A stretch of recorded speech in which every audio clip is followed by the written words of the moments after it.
Hi, this is Carol Pope. Hi, I'm Kevin Staples. And you're listening to Rainbow Country with Mark Tara.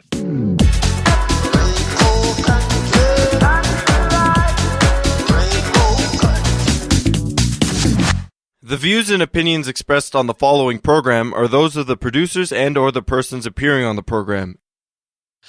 Today on Rainbow Country in Hour 1, the new LGBT film, Joe Bell, which tells the tragic story of Jadin Bell, who committed suicide in 2013.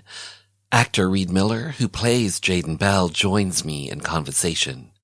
And a 2018 flashback to my conversation with Rajendra Roy, who happens to be the film curator at MOMA, the Museum of Modern Art in New York City.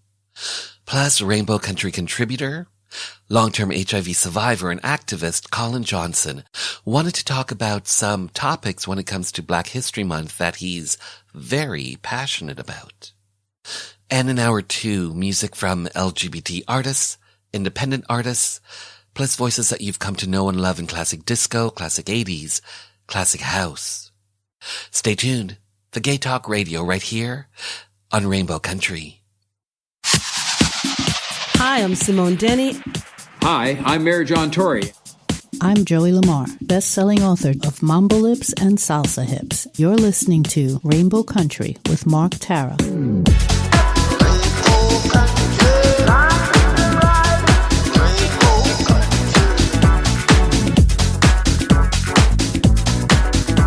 Hello and welcome to another episode of Rainbow Country, as I like to call it, a little gay radio show working to give voice to the LGBT community and beyond. And as always, I am your tour guide through Rainbow Country. I'm producer and host, Mark Tara.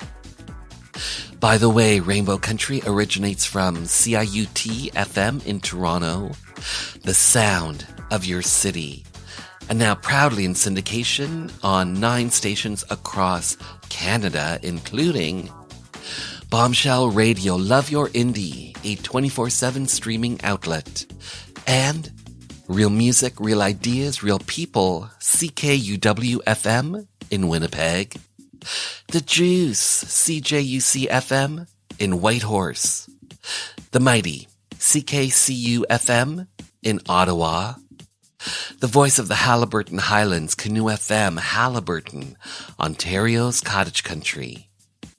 Located in Saskatoon, Saskatchewan, CFCR FM. Newfoundland's only alternative, CHMR FM in St. John's, Newfoundland. And the latest station to carry Rainbow Country, proudly broadcasting to Kingston, Ontario since 1922. CFRC FM in Kingston. So, whether you happen to be listening in the Yukon, the Prairies, Ontario's cottage country, Southern Ontario, even down to Buffalo, New York, the East Coast of Canada, in Newfoundland, or you're streaming online, it's because of you tuning in, downloading, streaming, but ultimately listening that has taken this little gay program and made it into a syndicated radio show and a #1 LGBT podcast. And last week, Rainbow Country was #3 on Podomatic's Gay and Lesbian chart. So today in Hour 1, the new LGBT film, Joe Bell, which stars Mark Wahlberg as Joe Bell and my guest, Reid Miller. So the movie Joe Bell tells the tragic story of Jadin Bell, a teenager who was intensely bullied both in person and on the internet because he was gay. And on February 3rd, 2013, at the age of 15, Jadin Bell took his own life. Joining me in conversation is actor Reid Miller, who plays Jadin Bell. Plus, a flashback to my 2018 interview with Rajendra Roy, who in 2007 joined the Museum of Modern Art as the chief curator of film. And in Hour 2, music from LGBT artists, independent artists, plus voices that you've come to know and love in classic disco, classic 80s, classic house. But up first, Rainbow Country contributor, long-term HIV survivor and activist, Colin Johnson wanted to take this opportunity to share his views on a couple of topics that he happens to be very passionate about during this Black History Month.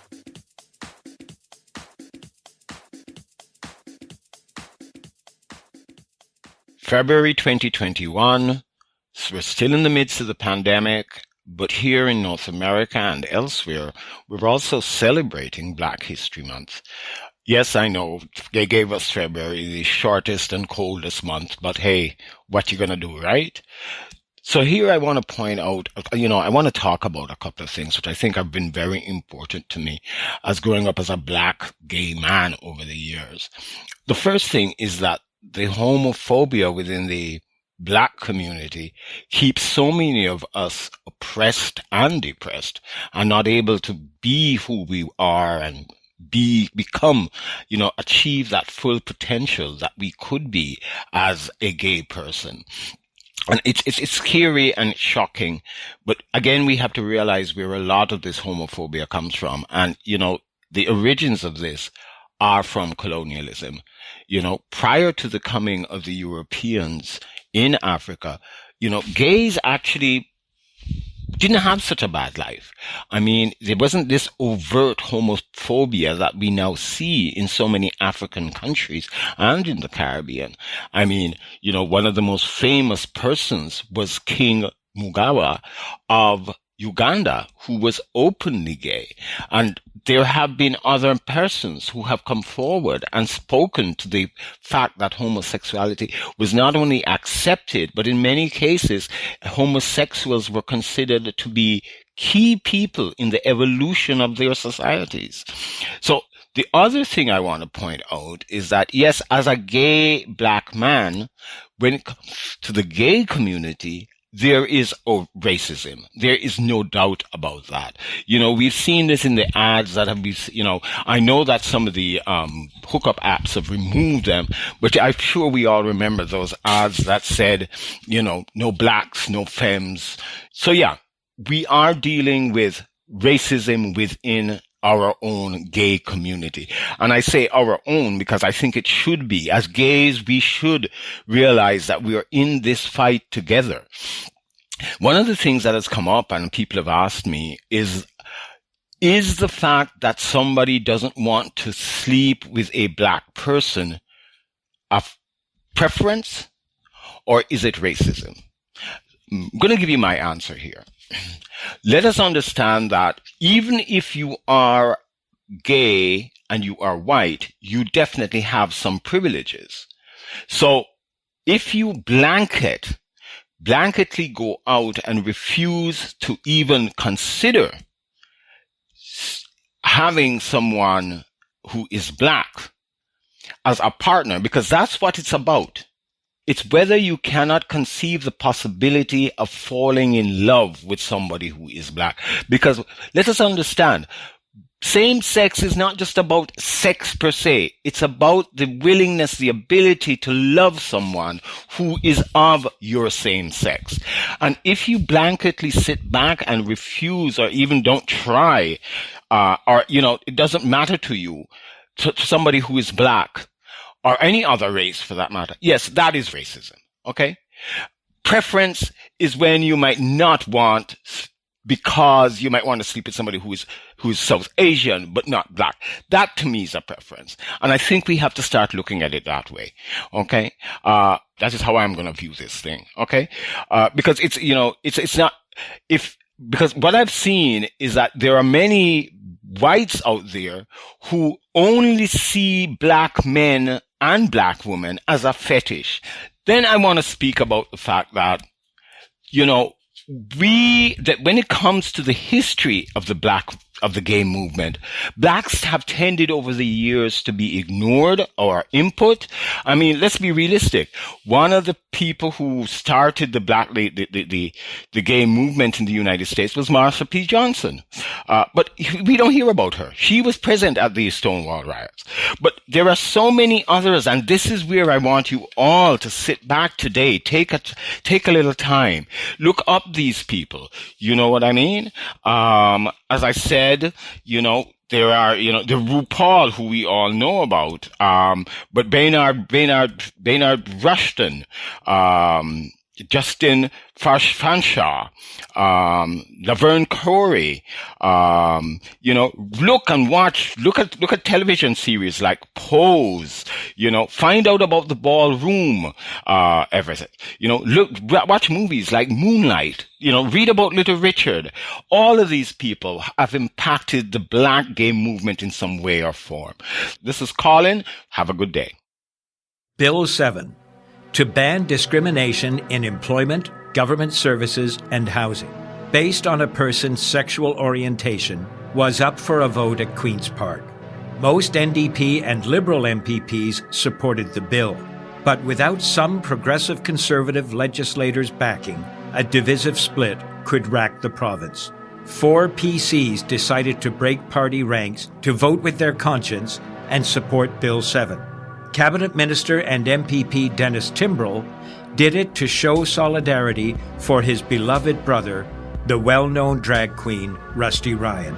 And for me, a gay politician who was not yet out, I had to take a stand. We were known as the Gang of Four. I'm former Cabinet Minister and MPP Phil Gillies.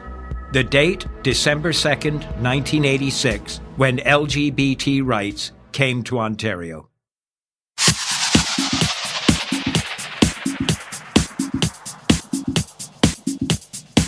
Hi, everybody. This is Gino Vanelli. You're listening to Rainbow Country with Mark Tara.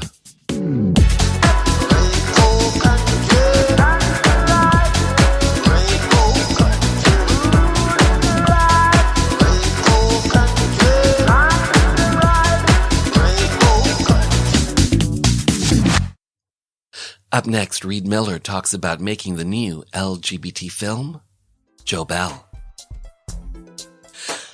Reid Miller, hi, how are you? I'm great, how are you? Thank you for having me here.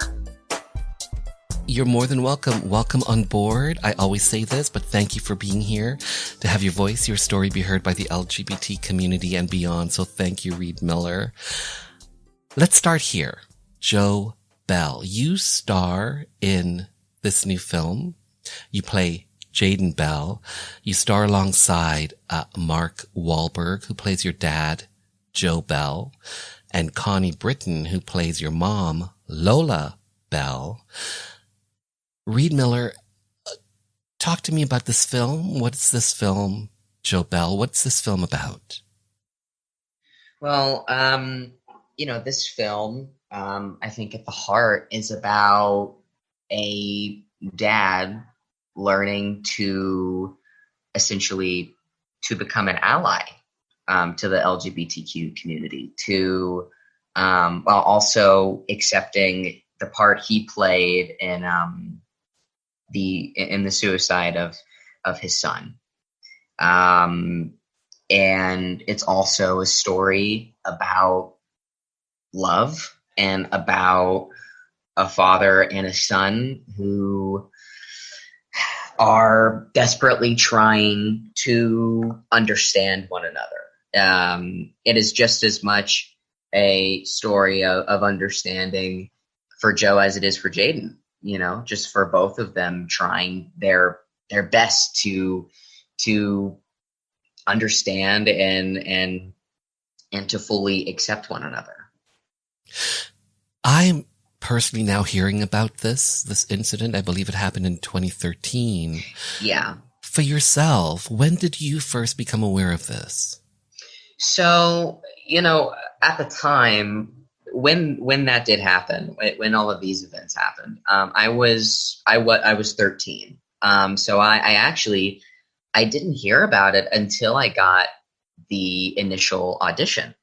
And I started doing research, and I was very, very, very surprised that I hadn't heard about it until now, which is really one of the reasons I was so passionate about doing the film.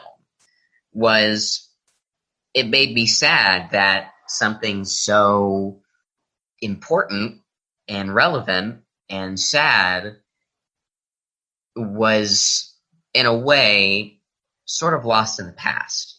A lot of people hadn't heard about it, myself included. So it was, an honor for me to have the privilege to bring this story to light and to show people, like, this is what's going on. And we all need to, we need to have more empathy and work together. Yeah. Well said. Jadin Bell was a young gay man. He was bullied, and unfortunately in 2013, he committed suicide. For yourself, Reid Miller, as an actor, a young actor, were you nervous? Were you apprehensive about taking on a role, such a challenging role, essentially? Were you nervous about tackling this role? Yeah, I mean, I wouldn't say I was apprehensive, but I would definitely say I was nervous because, there's a huge responsibility when you are taking on a role like this. And for me, I had never taken on a role like this. That was so heavy and something that really happened. I had never done a true story. And for me, it was like, okay, when accepting the role, when agreeing to do the project, my biggest goal was to tell Jadin's story as honestly and truthfully as I could. So for me, I think my passion for Jadin as a person, for his story, kind of helped me overcome my nervousness. Because initially, of course, I was nervous. I think anyone would be, just with the amount of pressure that comes with it and the responsibility. But I was very lucky to have incredibly supportive director. Mark Wahlberg was incredibly supportive. Everyone on the project was incredibly supportive. And that also allowed me to overcome my sort of initial anxiety and really allow me to dive headfirst into Jadin. How did you prepare to tackle such a heavy role?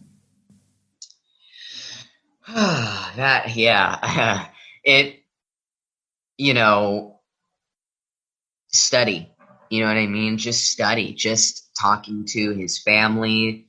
So you did meet some of his family members. I did. I met his mother, Lola Bell, and I met his brother, Joseph Bell, and that was a real, it was very eye-opening. It was very intense because hearing them talk about Jadin, was really, that was the last sort of thing that I needed to really help me understand and to really give me the confidence to play the role.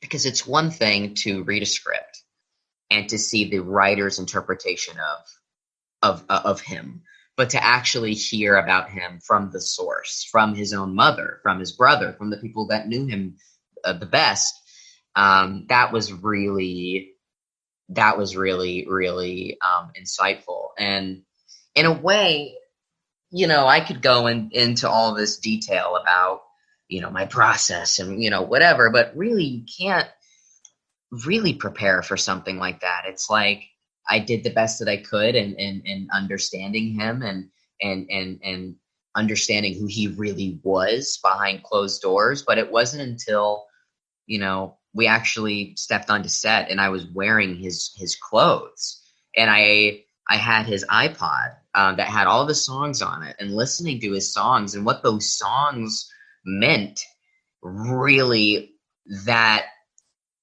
really just put it into perspective for me, into understanding who he was and what he wanted. Because a lot of the music, for instance, he would listen to was very empowering music. It was music about being yourself. It was Madonna, Beyonce, Lady Gaga. Like, it was all music that was like, you need to be who you are, regardless of what anyone else thinks.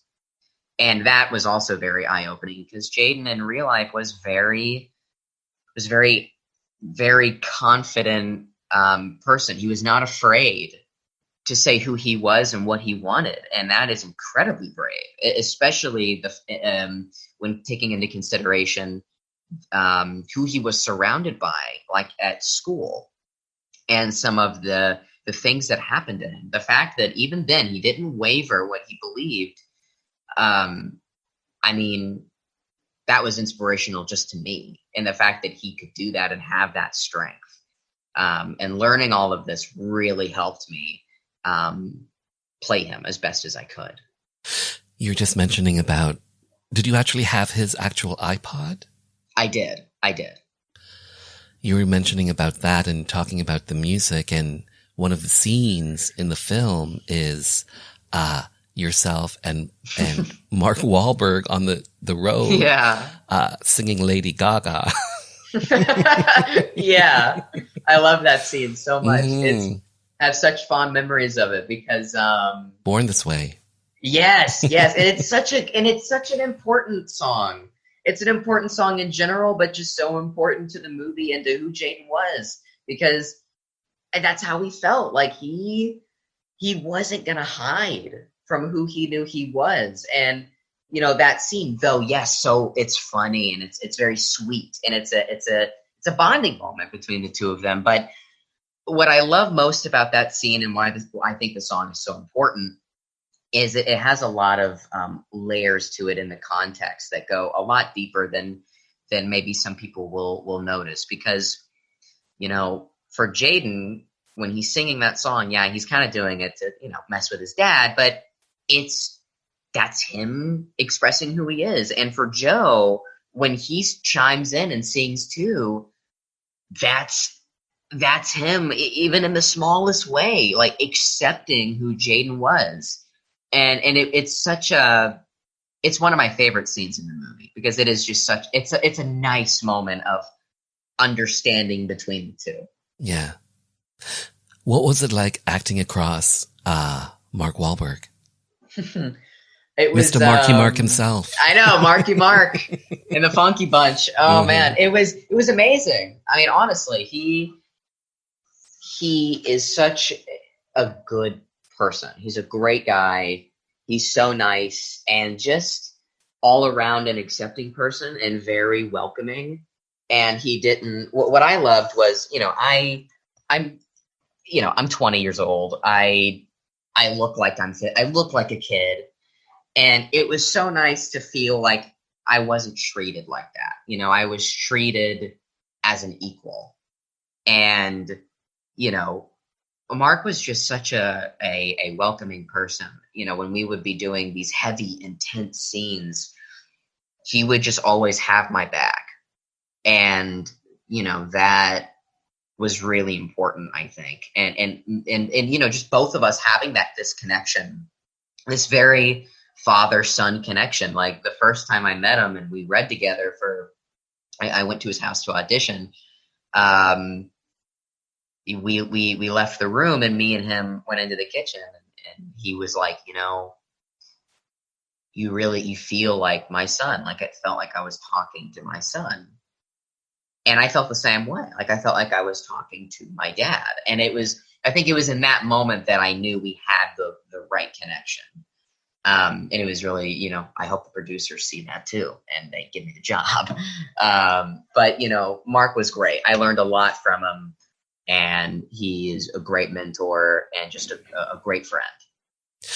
You were mentioning earlier, you were saying that scene with Mark on the road singing Lady Gaga was one of your favorite scenes.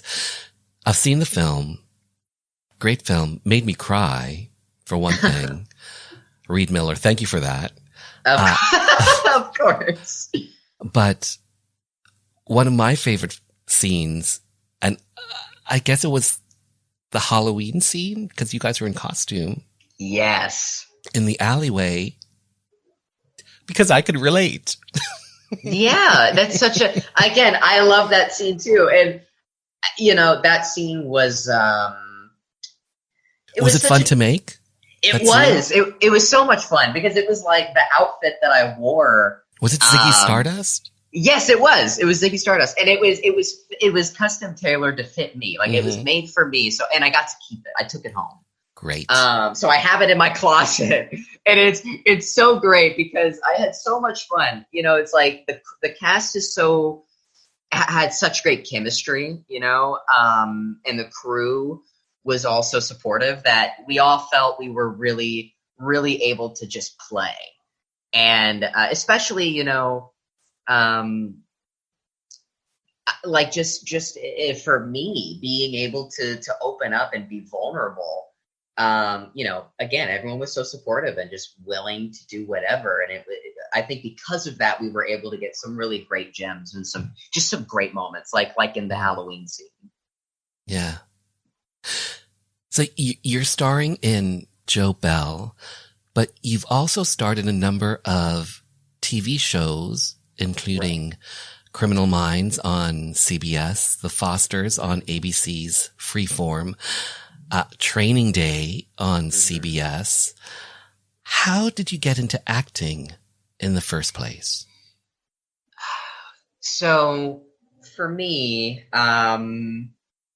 I started acting when I was 13. That's sort of when I started the journey, as some people would say.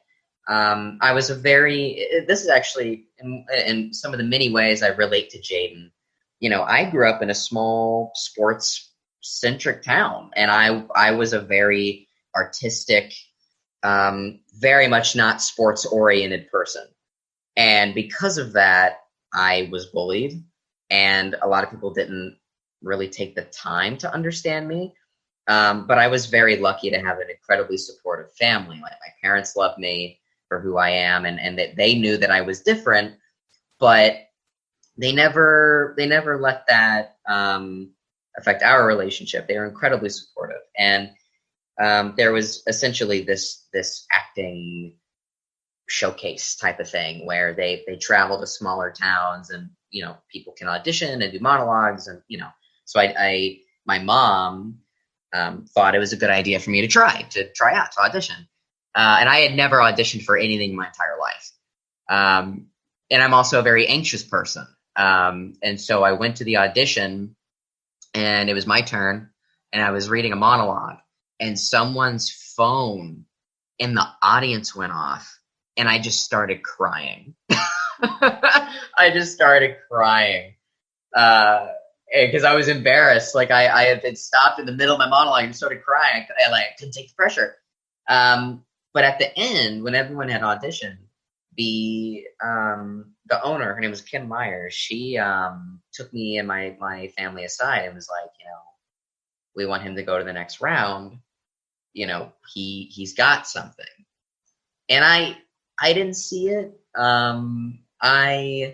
You know, again, I was still trying to figure it out, figure out what I wanted to do. But I did that, and I kept going, and I did the showcase, and I got my first agent and manager, and it just was sort of up and up from there. And, you know, it's been a long, hard process of just working and working hard. And, you know, but it's, you know, I'm finally getting to do the things I've always wanted to do, and, you know, getting to do this film has been a dream come true. You know, it is such an important piece that I think a lot of people are going to be affected by. So you're an actor, you're a writer, a director. At such a young age, you've accomplished all these things, but you're also a skilled martial artist. You're into karate, taekwondo, XMA, Muay Thai. You got time for all that? You know, I early on in my life, and still now, but I don't have as much time for it. Martial arts was a real staple in my life. It really kept me grounded. So when I was 12, 13, I started taking Jadin Judo classes. That really gave me a great outlet. And I just started studying different martial arts, studying their philosophies, studying what it meant. And I took Shaolin Kung Fu, I took Muay Thai, Judo, and I also did like just basic wrestling because my dad was a wrestler when he was younger. And, martial arts is so important to me. It really kept me grounded and still keeps me grounded from what I've learned from it. And it's just, it means more to me than just an activity. Like, it's just a very important thing to me. And, that's why in the future I would love to do more action-based roles and more intense roles. I wrote and directed and starred in a micro feature called Jaeger, and it was an action film. And I wrote it like a classic 80s action movie because I love those movies. And I was very lucky to be able to get that made with the small budget that I had and for it to turn out how it did. And, I hope every day that I'm going to be able to start doing more roles like that. But not just roles like that, like films that are important, like Joe Bell. Like I want to be able to do both and, do a really cool action movie, but on the other hand, have a film that maybe changes the way someone views life or approaches other people. I want to be able to do both is definitely the goal. Most challenging part about making Joe Bell? That's a very good question. I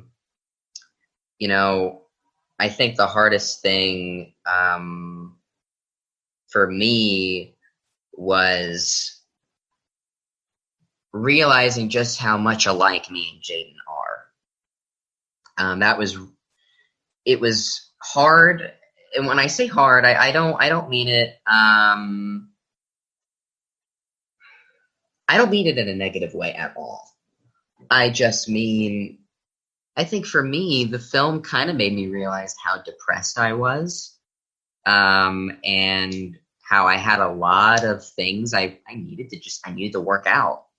And specifically, do you remember the scene, the phone scene where I'm calling my friends? Yes. That scene in particular was so hard because of how easy it was to slip into that place. And it was a real eye opener that I needed to, take some better care of my emotional health and to actually open up and talk to my mom and my dad about some of these things that I struggle with. And, that's another great thing about Joe Bell is it, in a way, I think helped me as a person and helped me grow emotionally and to realize how important keeping track and just taking care of one's mental health is, because I think it is easy in the hustle of every day to lose track of that. Best part about making Joe Bell? Best part about making Joe Bell was just working with who I worked with. Getting to work with Mark Wahlberg and with Ronaldo, Marcus Green and Jake Gyllenhaal and all these people, Daniela, and Riva, they were just such an incredible team to make this project with. And the fact that I got to not only do such an important film, but do it with these people who just cared so much about it and about me. That's definitely the best part. Well said, Reid Miller. Thank you for your time. Thank you for being on the show, and great film. Thank you so much. That means so much to hear. And thank you for having me on. It was a pleasure. So the movie Joe Bell was supposed to be released on February 19th, but according to Solstice Studios, which purchased the film, apparently for $20 million during TIFF 2020, it is temporarily taking the movie off the calendar in hopes for a theatrical release later this year. The decision is due to the continued depressed state of the American box office due to the COVID-19 pandemic. I'll be right back.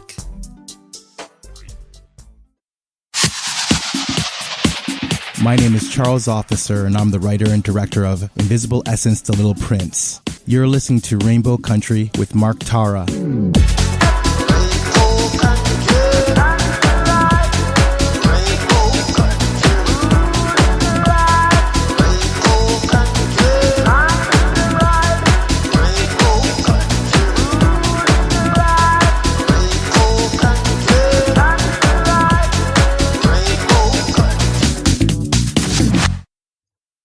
Up next, a 2018 flashback to my conversation with Rajendra Roy, who happens to be the film curator at MOMA, the Museum of Modern Art.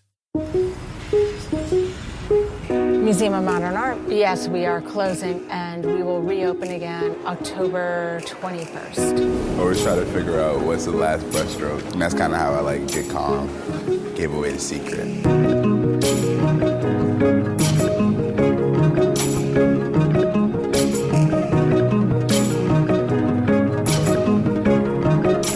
So that would be the entire gallery? I think so.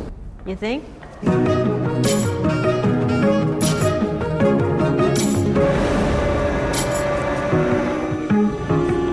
They just feel like they're made to be here.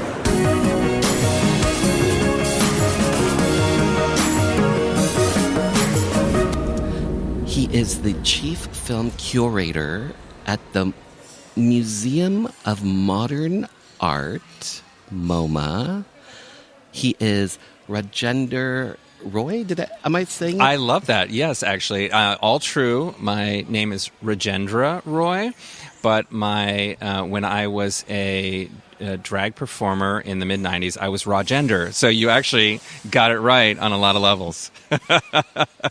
Okay. I know, that's a lot to process. But You've done drag? Oh, yeah. No. Okay. Legit career back when a girl could still make a living that way. I was a drag waiter at Lucky Chang's in New York. I don't know if it's before your time. I've heard of it. Yeah. I moved. I mean, it was genderqueer. It was, the 90s. It was performative. But, yeah, I made decent tips. Who knew? Incredible.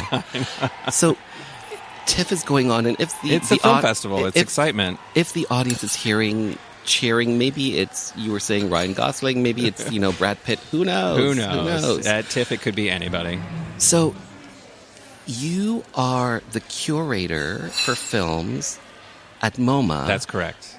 So what brings you to TIFF? So Museum of Modern Art has a very long, nearly 90-year commitment to film as an art form. And I've come to TIFF now, I think this is my 18th TIFF. So I have been coming here longer than I've worked for MoMA, but to scout what's new and to be a part of the conversation. So MoMA does have a film festival that we jointly produce called New Directors, New Films every year for over 40 years. So we are looking for new filmmakers. We're not just a place where old things go to die.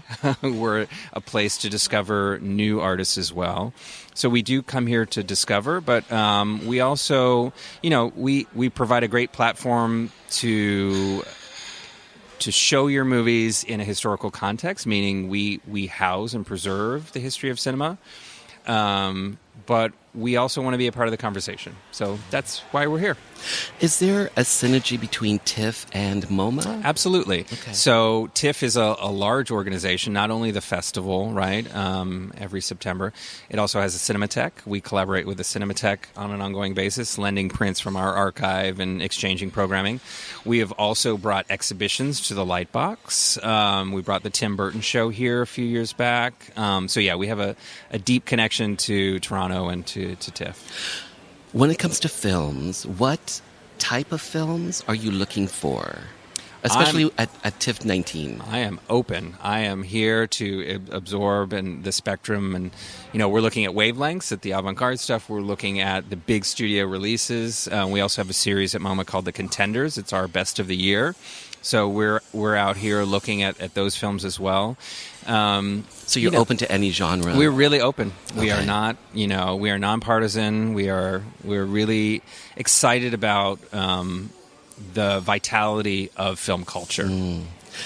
You guys also did a retrospective on Bruce LeBruce? That's correct. You're looking at the Curator right here.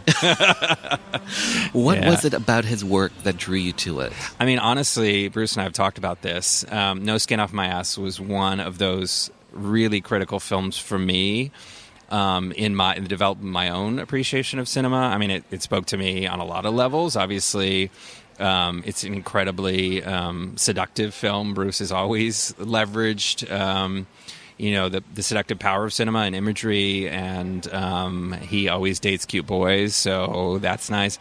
But it was really fascinating. But he and I talked about it, like to put his work in the context of an art museum with that kind of history. I mean, I didn't want to decontextualize it too much.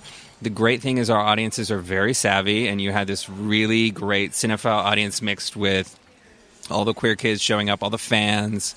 And it was a really wonderful experience. I mean, I think we both came out of it both surprised at how well it was received by certain circles, but also really reassured that, oh, he's a great filmmaker. And we knew that going in, but like to have that validated on those terms was really wonderful.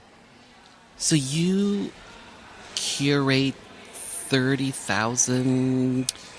Are these 30,000 like films? Yeah. So the core of what we do is the collection, right? Everything we do at MoMA, actually, in all the departments. So we have over 30,000 titles in our film collection from the history, from the origins of cinema to the present. And our job is to not fuck that up, right? Is to make sure that we are preserving and celebrating and exhibiting the history of cinema, so and building on it, and totally, it doesn't stop. And especially in the digital era, it gets actually scarier to save films because the older films, you have a film print, you got the negative, you can make copies of that and preserve that over time. Digital technology makes it much more difficult to make sure that what you're saving is what the artist intended. So it's a big challenge, but we take it very seriously, and we're opening a new MoMA in October, and actually the whole thing will be dedicated to the collection and celebration of MoMA's commitment over 90 years to preserving great modern works of art. So when it comes to the actual film, the celluloid, are you guys digitizing those at all? In some cases, I think when my boss first hired me 12 years ago, he thought, we'll hire this young kid and he'll just digitize everything. We can throw all the film prints away. Quite the opposite. I sleep well at night knowing we have 90% of our collection on celluloid, on actual film, because it can last. Much of it has lasted over 100 years already. We do digitize, especially for preservation. You have an old movie and you're going to digitize it and make it beautiful again, and then you're left with digital assets for that.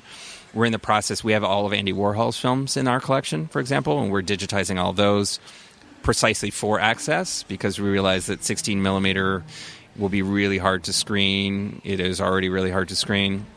And we want to make sure that Andy's films are very accessible for future generations. So, yeah, we work very hard on that. But the strategy is not to digitize everything and abandon the old. We're going to keep both. What got you into film in the first place? Because you're young. Ish, not so much anymore, but whatever. And what got you into the love of film? Yeah, I know. A big disappointment to my Indian immigrant dad that I'm not a lawyer. I was supposed to be. You know how that works. No, I moved to New York in the Not mid-90s. to mention the drag. All of it. Well, some of it there was no debate, right? I moved to New York and I just fell in with a group of artists.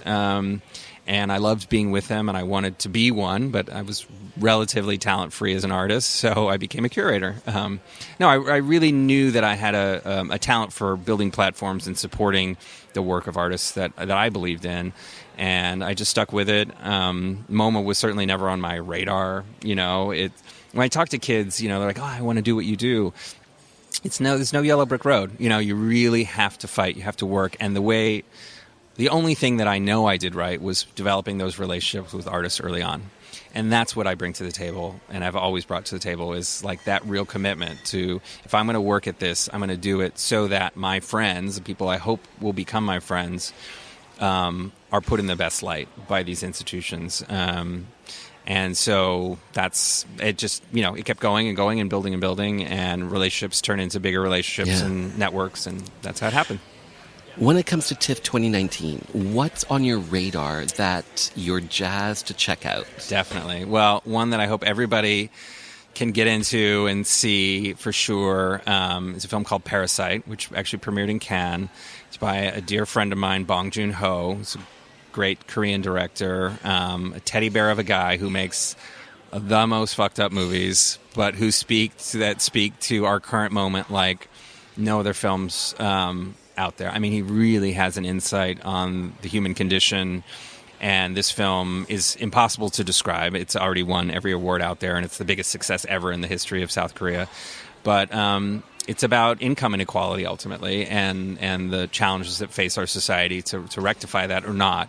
And it's incredible. Another one is by another friend, Taika Waititi, great New Zealand director, who, if you're a fan of Thor, you'll be a fan of this. Not really, but whatever. Jojo Rabbit, where Taika himself is not only the writer-director, but plays Hitler as an imaginary friend to a little Nazi boy. So, go with that. It's amazing. Mm-hmm. You have been on a number of juries. You've been on the Berlin International Film Festival, Sundance, South by Southwest, the Academy of Motion Picture Arts and Sciences, and they do the Oscars. That's correct. So, your time on those juries, did those times, those experiences, did they teach you, did they inform you as to what to look for in a film, maybe even a great film, and maybe what not to look for? Like, I don't like this, but I love this. Yeah, I mean, I think the thing you learn most on a jury is first camaraderie, right? Because you're isolated with a group of people over a period of time, and you really form bonds and hopefully friendships. But you also learn a great deal of sensitivity. I mean, artists, no matter what, even if they put a turkey out there, they put their heart and soul in it for the most part, especially at that level, right? And I was privileged to be on the jury in Berlin this year with my forever president, Juliette Binoche, and, under her leadership, we really, really got very close, and you just dedicate the time to celebrating as much as possible the work of really dedicated artists. And so you do form and kind of cement your beliefs in what is great cinema and what is less great or less successful maybe. But it's always with a sensitivity to somebody put their heart and soul in this. This is something that took years of work by not only the director, writer, by a whole crew, in some cases hundreds of people. So your responsibility as someone who's judging that, who's qualified to do that? But, in that role, you really do develop a sensitivity to how much work goes into these amazing creatures that are filmed. And was it this year at Berlin, the Golden Bear went to Synonyms? That's correct. What did you think of that film? In a nutshell. In a nutshell, I think it was the shocking honesty that Nadav got in telling what we believe in essence is a version of his own story, of a guy who basically wants to undo his own identity, right? He just wants to, he's like, I'm supposed to be this thing because of where I'm from, and guess what? I'm not that thing, but I want to be this other thing, which is this other culture. But guess what? That culture maybe is as corrupt and crazy as the one I'm coming from. So where does that land me? It's disorienting. He found this miracle of a young guy, Tom Mercier, to play the lead. A lot of nudity, male nudity. A lot of nudity. I mean, okay, it was well cast on that front. Hello. But no, I mean, what Tom does in his vulnerability and his ability to kind of like jump in head first. So was really astonishing. You were on the jury for that. Correct. Was it unanimous? It was unanimous. I can say really? that. Yeah, we announced that it was unanimous. Wow. Yeah, it was a shocker. I mean, obviously we gave prizes to other films, and there was debate. But in the end, I think it was that honesty, and that fearlessness that really struck us. And took each of us in different directions, but we all came together and really agreeing that was the film. A little trivia for you. Uh-huh. Okay, so August 28th, 1969. Okay. About 50 years ago, MoMA hosted the very first ever live performance of a now famous synthesizer. Oh. Bears the person's name. Okay. Do you have an idea of what the synthesizer is that has gone on to create some fantastic music, even to this very day? Was it a Moog? Yes. Okay, I'm not totally clueless. Phew. Yes. 50 years ago. Okay, I know what a Moog is, but I did not know that we premiered it. Good Lord. Had the very first public performance of that synthesizer, 1969. A lot of things that are now part of the culture and kind of unerasable have had their moment at MoMA, which is something to be very proud of and to take very seriously when you're introducing new things to that context. And you're part of that history, and you're making new history. It is a huge honor and responsibility. 3 quick questions. Sure. Red or white? Oh, red. Day or night? Night. Leather or lace? Oh, lace, girl. Prince till the end of time. Raj, thank you for your time. Thank you. It's a pleasure.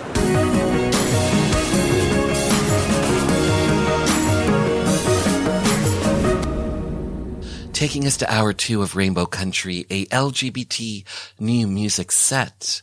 We'll hear You Go to My Head from jazz artist Audie Braun, plus The Promise from male vocal group Manifesto.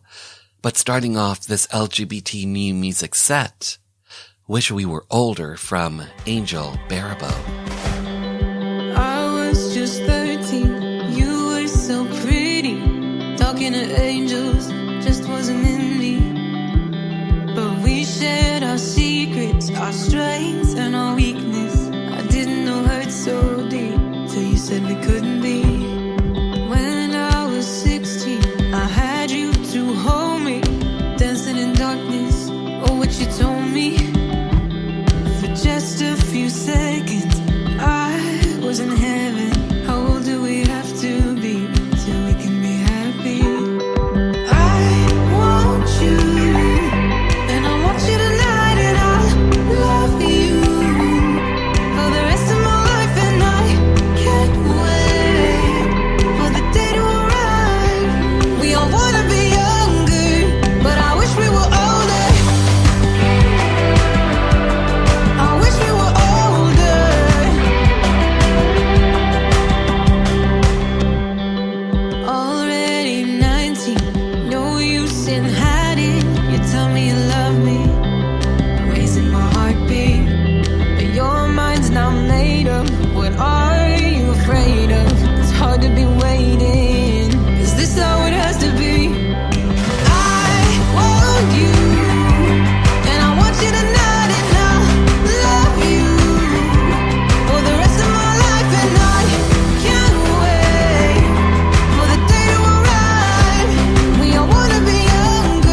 action! 1, 2, 3, 4. Everything he does better than anything ordinary. Everything he wants he gets, 'cause everything he does is kinda necessary.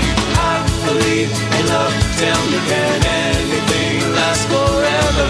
Life can live up too long. With a hand on my heart, I'm never saying never. You're gonna make me love you. Nothing at all, nothing that I do. Promise I made. Started to fade, started to fade. You're gonna make me love you. Nothing at all, nothing that I do. Promise I made. Started to fade, started to fade. Maybe next time I'll take a ride down by when I feel you. 'Cause I can't play this like I'm in too well. My Aladdin's lamp is down and I gotta feel, oh baby, right here. Giving up, just looking into windows, yeah. Had enough of wishing that I found you. Baby, don't you know I've had as much as I can take of falling. Got a lot to learn about riding through. You're gonna make me love you. Nothing at all, nothing that I do. Promise I made. Started to fade, started to fade. You're gonna make me love you. Nothing at all, nothing that I do. Promise I made. Started to fade, started to fade. Here I am, walking primrose, wondering when I'm gonna see you again. So here I am, walking primrose, wondering when I'm gonna see you again. Got my hands all ready to touch your soul. I'm gonna get the energy to want me close to you. Got my eyes on the prize I see. Are you watching me, baby?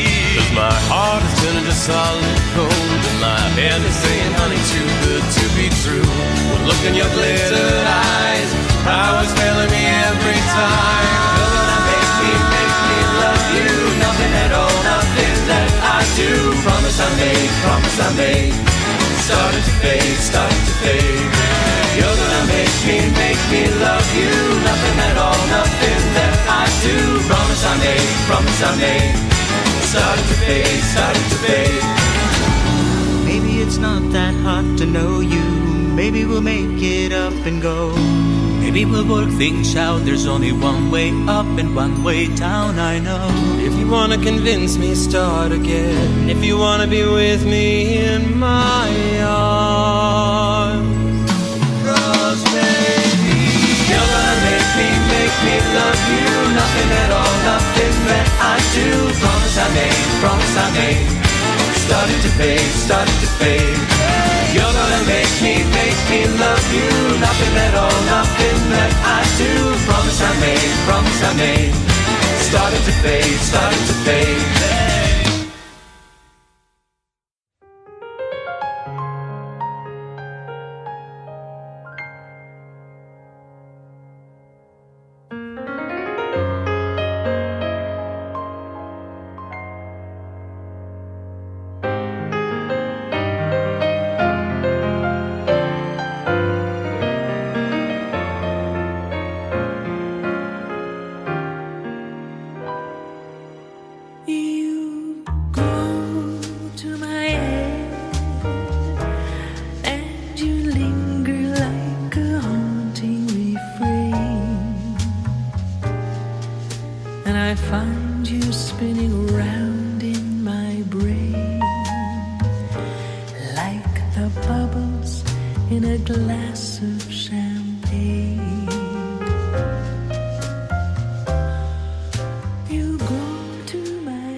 Hi, my name is Joanne Vanicola, and I'm an actor and a writer, and I was first on Rainbow Country with Mark Tara on discussing the massacre at Pulse Club in Orlando. I realized how important it was for our community to have a radio station specifically for our issues to talk about people in the LGBTQ community and to provide an outlet for our stories, to discuss our politics, culture, and give voice to the issues that matter to us. And of course our artists and the things that we do globally and talk about culture. And without people like Mark Tara providing a space for this with a radio show like this, then we wouldn't have that voice. So support, tune in. Thank you.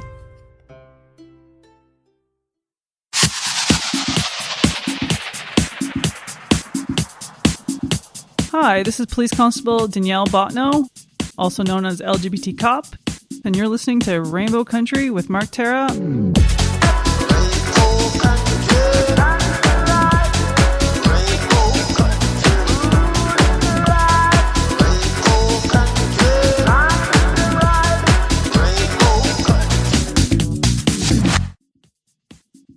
This is hour 2 of Rainbow Country, where I feature music from LGBT artists, independent artists, plus voices that you know and love in classic disco, classic 80s, classic house. So if you stick with me, I hope you think I'm bringing you music worth hearing. Starting us off, a 3-song funk set.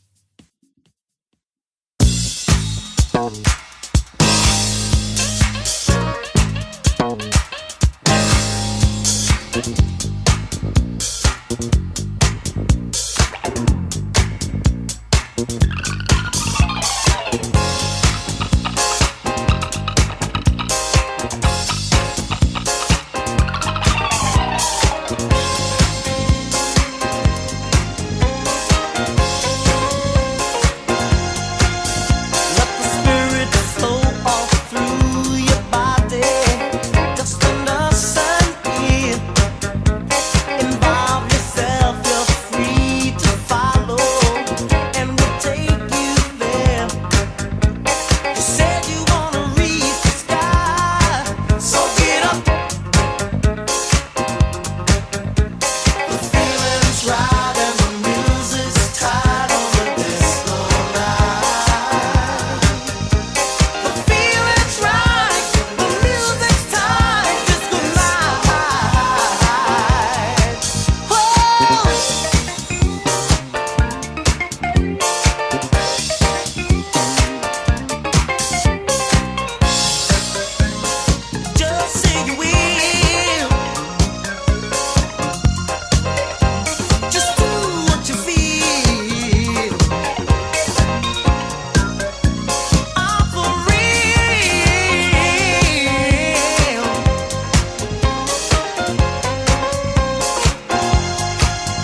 One thing I can't take is to sit home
That's right. I'm all ready. Oh no, brother. You stayed home with these kids tonight, 'cause I got plans. You see? While you're running round out there, I ain't gonna be sitting here, no. And I'm tired of doing all the giving. It's time for me to do some living too. What you've been giving ain't enough. I'm going out to buy some stuff tonight. I'm gonna buy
We just heard Weekend from Class Action.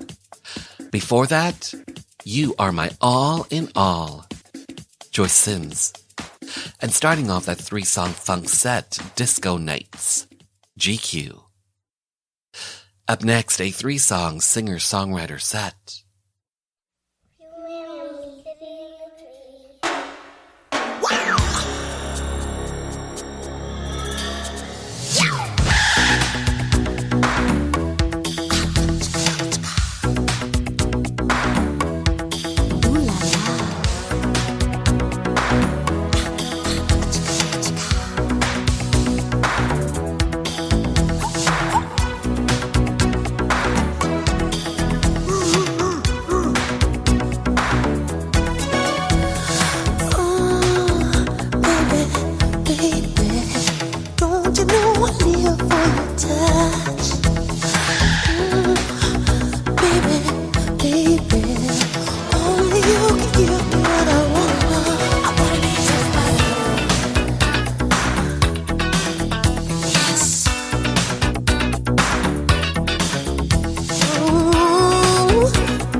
Second, we'll see. I know what you're gonna do.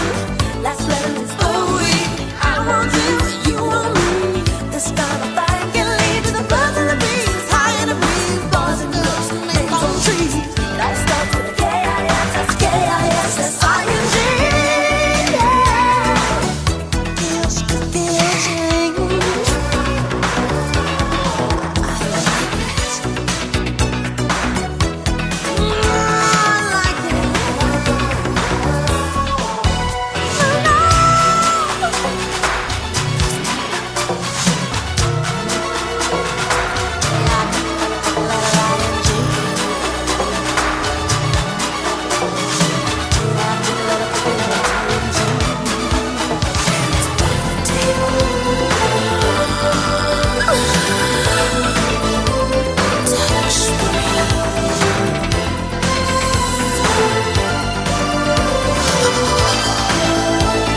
I saw you, Jimmy.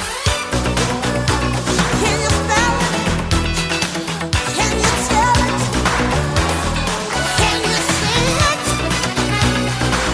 Can you be it? Yeah, yeah. I wanna be touched by love. Touch me with your love.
town. Another cop's excessive force. When the protests turn to riots burn for the death of George Floyd. Now the people won't be silent, and the city won't be calm. Another young black male who's dead or jailed. The endangered list goes on. Oh, when will there be justice? When will there be peace? When will we see love as you and me? And when will there be kindness on the new frontier? That's the day when love will conquer fear. On the new frontier. And what happened in Kentucky, ending Breonna Taylor's life. When the cops barged in, guns are firing in the middle of the night. So the people won't be silent. No, the city won't be calm. It's a wake-up call for one and all. In the dark, before the dawn. Oh, when will there be justice? When will there be peace? When will we see love as you and me?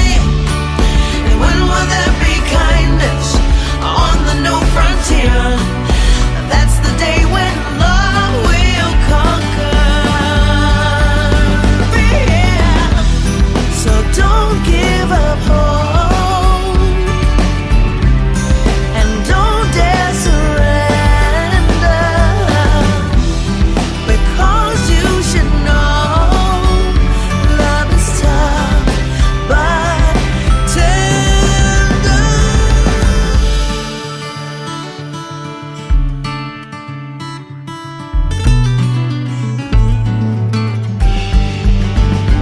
Oh, when will there be justice? Say their names. When will there be peace? David McAtee. When will we see love as you and me? Tamir Rice.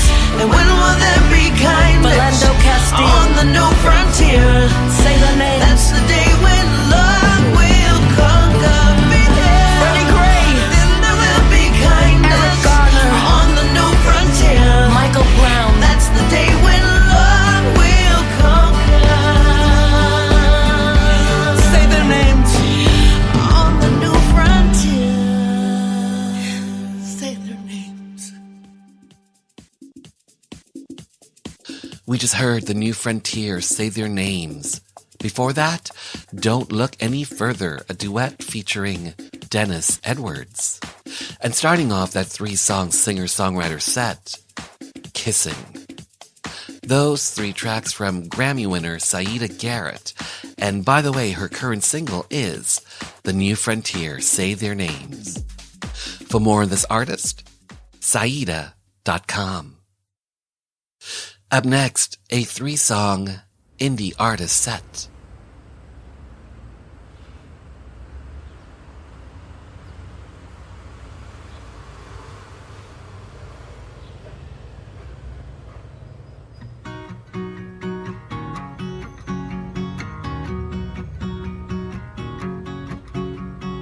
Hear the clock tick Sunday, had to work whole day.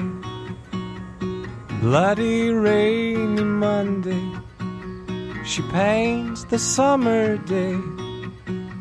And all I want is clearly the road without a band.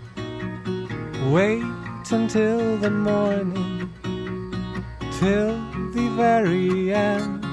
No one knows where it goes. In the sunlight it seems I know. Have the chain have the go. You're the life and no one knows.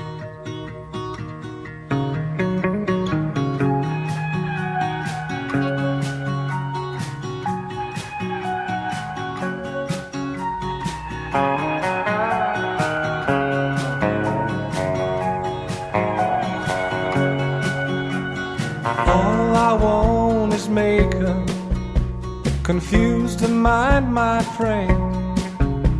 But it's too cold to wake up and take this road again. No one knows where it goes. In the sunlight it seems I know. Have the change, have the goal. You're the life and no one knows.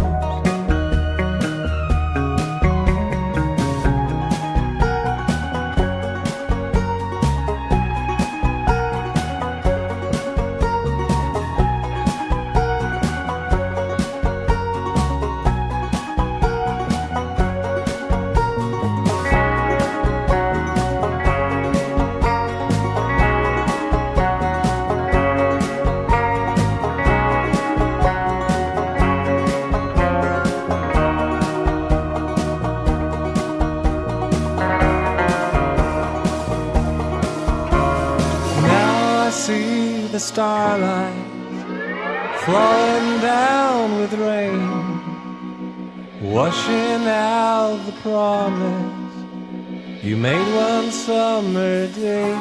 No one knows where it goes. In the sunlight it seems I know. Have the change, have the goal. You're the light and no one knows.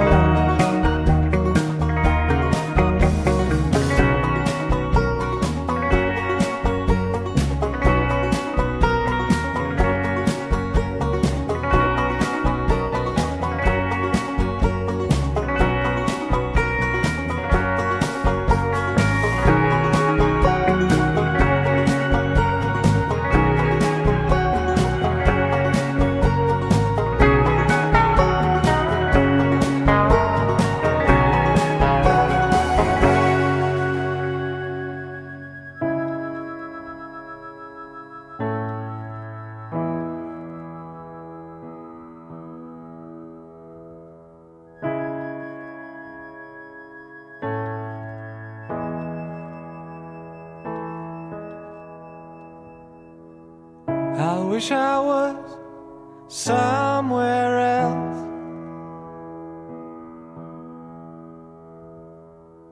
Out of this chaos and my woman's hands.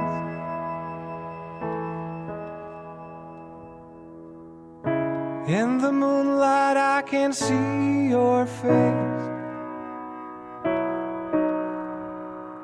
I take one step down to this lonely place.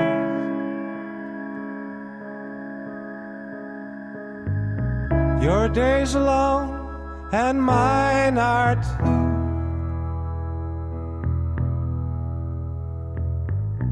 I wish I never forgot your truth. Look into the sun and I see you're blind. I take one step down to this lonely place, and I've been waiting on the world to fall apart, and we shall all become one of the shooting stars.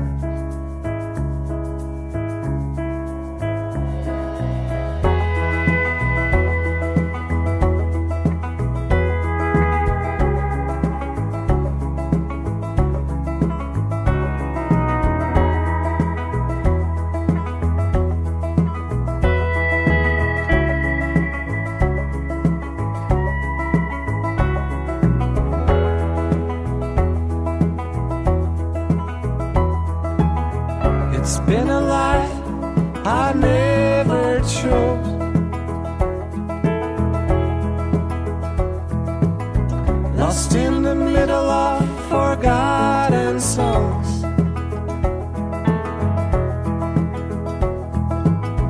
But when I look in your eyes, my love, I take one step back to see the sky above. And I've been waiting on the world to fall apart, and we shall all become one of the shooting stars.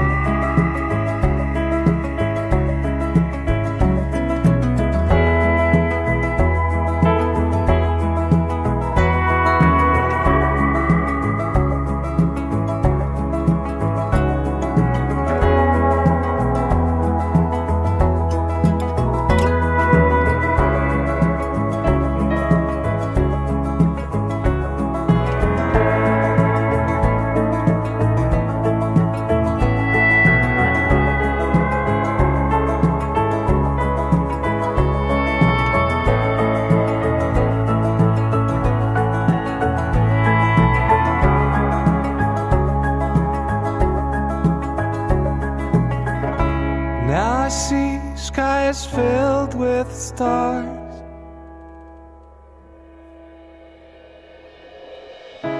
hanging over city boulevards.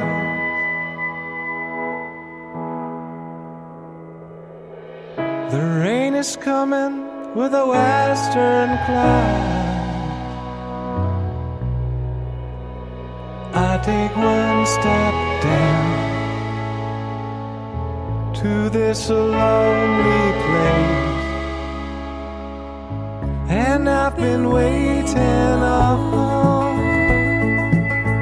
the world to fall apart, and we shall all become one of the shooting stars. And I've been waiting on the world to fall apart, and we shall all become one of the shooting stars.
I wanna fly, I want to fly again, where a little lost my friend all this time.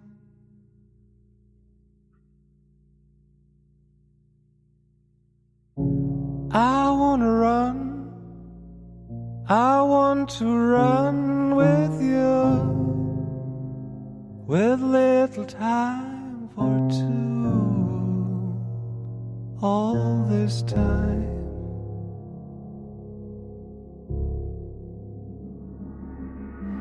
We had the chance some time ago,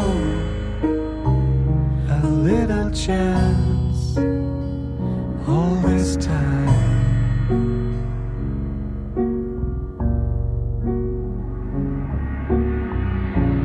I wanna live, I want to live the same. We're bound to lose this game all this time.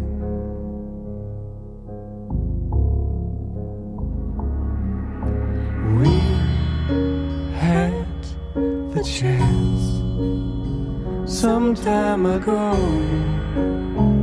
a little chance all this time.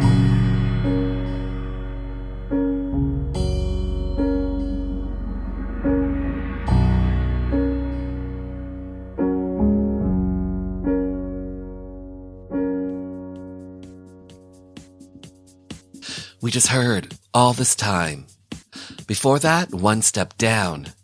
And starting off that 3-song indie artist set, No One Knows. Those 3 tracks from indie artist Lepak, who I met during Indie Week Canada in 2019. And those 3 tracks are off of his 2019 record, Borderline. And you can stream Lepak on Spotify. Up next, a 3-song folk set.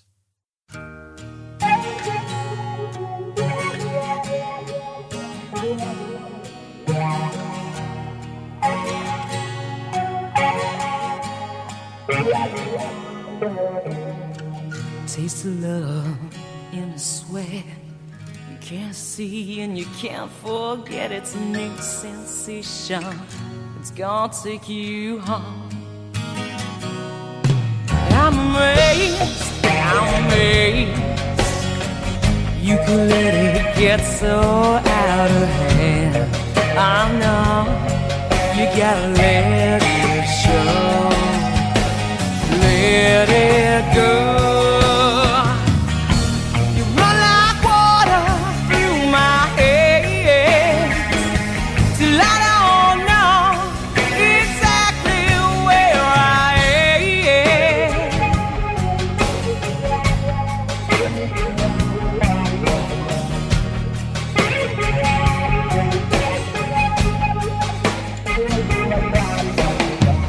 Take it up, I'll shake you up. Tell me straight, are you bold enough for a whole new lesson?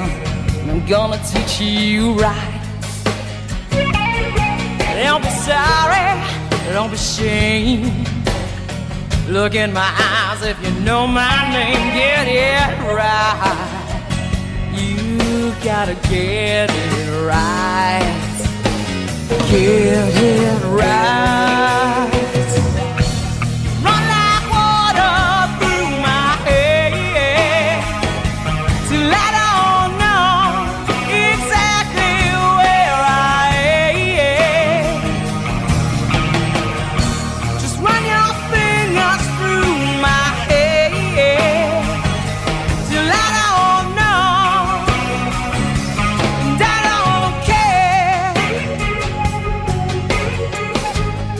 Run like water.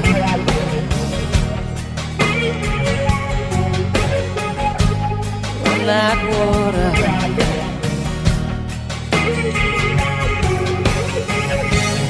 Run like water through my.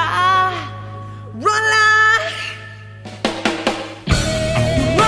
water through my head till I don't know exactly where I am.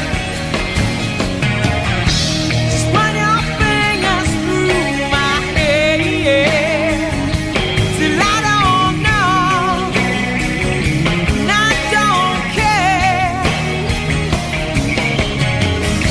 You run like water through my head. You run like water through my head,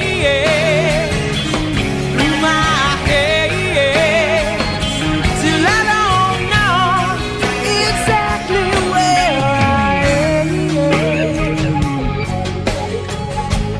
Run like water.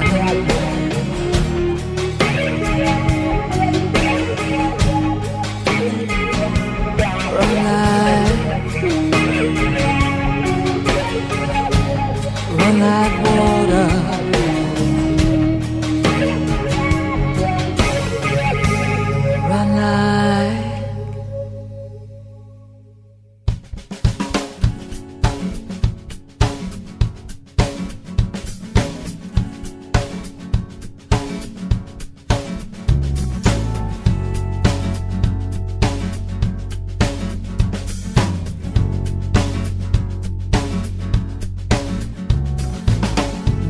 glass is empty, it's 3 a.m. The promise that I made to myself in my aching was if you did not appear before the liquid hit the bottom, we were done. This is the last time, no less painful than the first. But I can't justify to myself the aching soul. My bags are waiting for my heart and head to pick them up and run. As I lock the door and I walk away, even my poor heart wishes I could stay. If you could be, would be what you say. Even my poor heart, it knows better.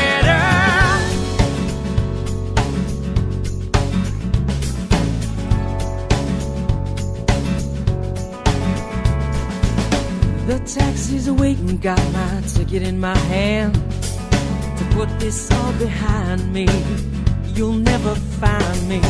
Bet you never thought I'd have the guts to stand up and go on.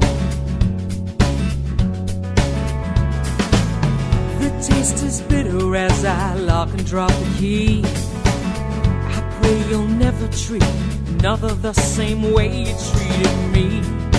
Late night, hard fight, lingerie, the wrong size. I get the picture, darling, I'm not blind. As I lock the door and I walk away, even my poor heart wishes I could stay. If you could be, would be what you say. Even my poor heart, it knows better.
Yes, I know it very well, that after all this hurt, it might be hard to tell which way this should go.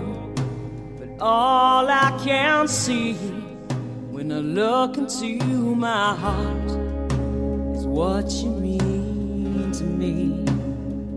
This may sound crazy, but it's gonna be alright. Yes, I can see it very clear. The logic you are living, that'll take you out of here, far away from me. But the motives for your freedom won't be fixed because you're free. This may sound crazy, but I feel what you feel. You and me together have the strength for us to heal. It's a message I've been given, like a vision or insight, and I know it's in the middle of the night.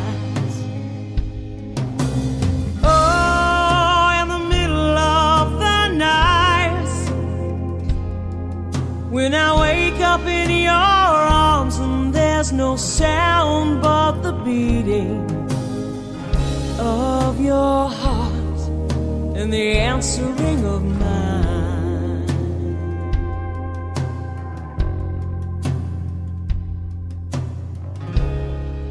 In the middle of the night, in the middle of the night.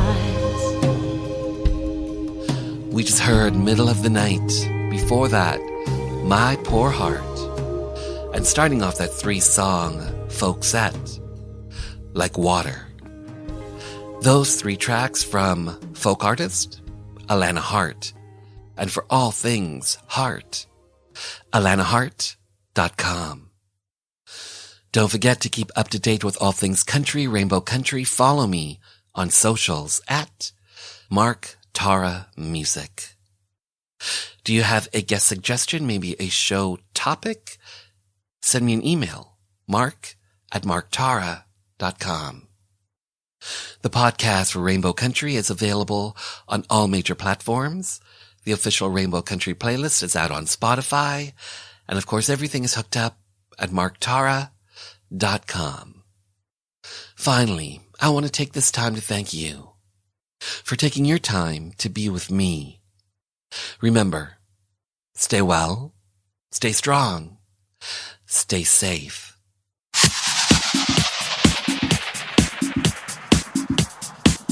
Hi, this is Emily Saliers from Indigo Girls, and you're listening to Rainbow Country.